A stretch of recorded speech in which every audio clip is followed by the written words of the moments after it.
The year is 2030. You wake up on a nice sunny day and the new president is ChatGPT. Fair enough, but then what would the world look like then? What would the world look like with 100% unemployment?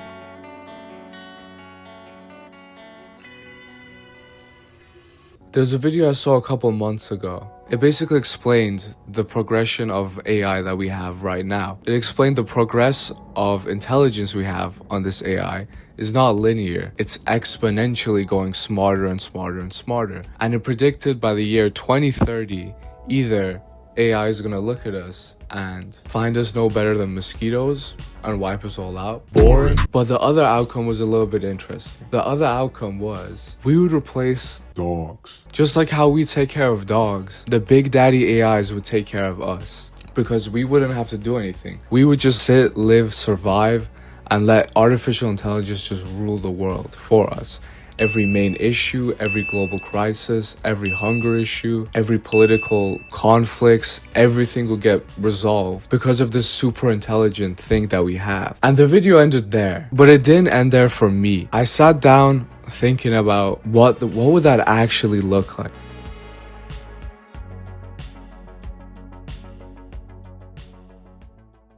I think in the first week to 6 months, we are just gonna start absolutely gooning, absolutely taking our time off, relaxing, partying, get-togethers, whatever y'all do. Because the majority of humans are either studying, at work, Doing something. I think with the immediate relief of AI covering everything for us, we would just go and relapse into just completely doing what we're best at, being lazy. I feel like we would roam around and gabagool for the good majority of this 1 week to 6 months. I think past 6 months, we would start getting bored. The only reason we don't get bored of get-togethers and parties is because we know the next week we have to go back to our studies, our work, or things like that. But if all we're doing is straight gooning, then we're gonna get a little bit bored.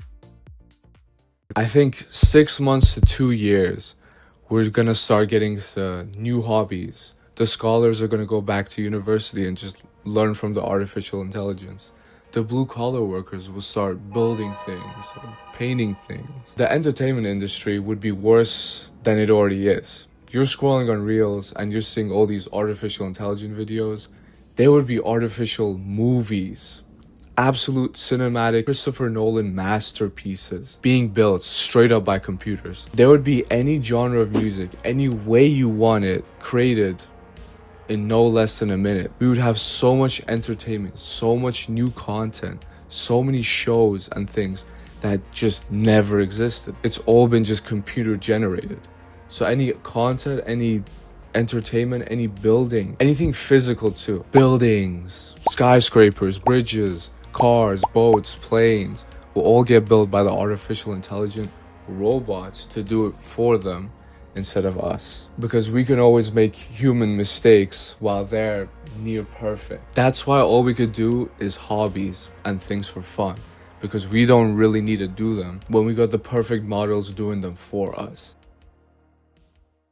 I think from 2 years to 5 years, we have to start looking at some more specific and niche things that might happen in this type of world. First off, we can't do just whatever we want to do. We can't blow up a building or go around vandalizing things just because it's fun. The artificial intelligence needs to put up some layer of defense, some layer of crime stopping, some layer of law enforcement. Now, is this law enforcement as bad as like the big, I forgot what book it is, the Big Brother one, where they basically go through your thoughts and stop you before you even commit the crime? Or would they try to be more ethical and just regulate standard RoboCops and things of that nature? Because you have to also keep into mind, it's not just going to be a straight dystopian Matrix type thing. If we did build a perfect AI that has our best interests in favor, it would try and keep things like human morals into consideration when they're implementing these things. Now, also, what about our wage? What about our food? What about our wealth? Are we gonna have the rich and the poor still, or how is that gonna work? Honestly, I don't know how to see a fair way in all that,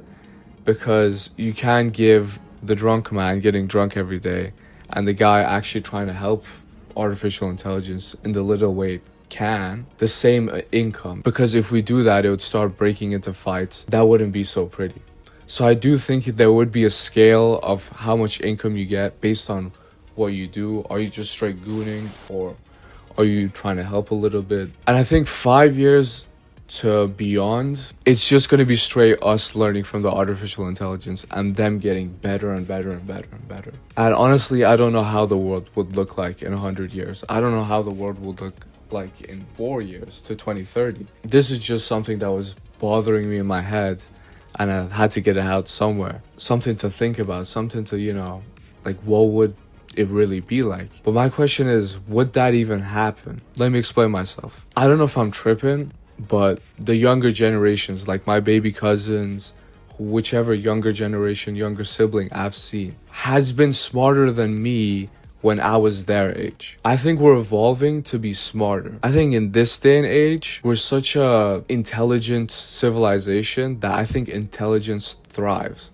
And that's why evolution has taken its stride to be more and more and more intelligent. So if we keep getting more and more intelligent, and we're just as intelligent as the artificial intelligence, would a world like this even exist? If we're smarter than the artificial intelligence in a couple hundreds of years, it doesn't matter how exponentially it's growing.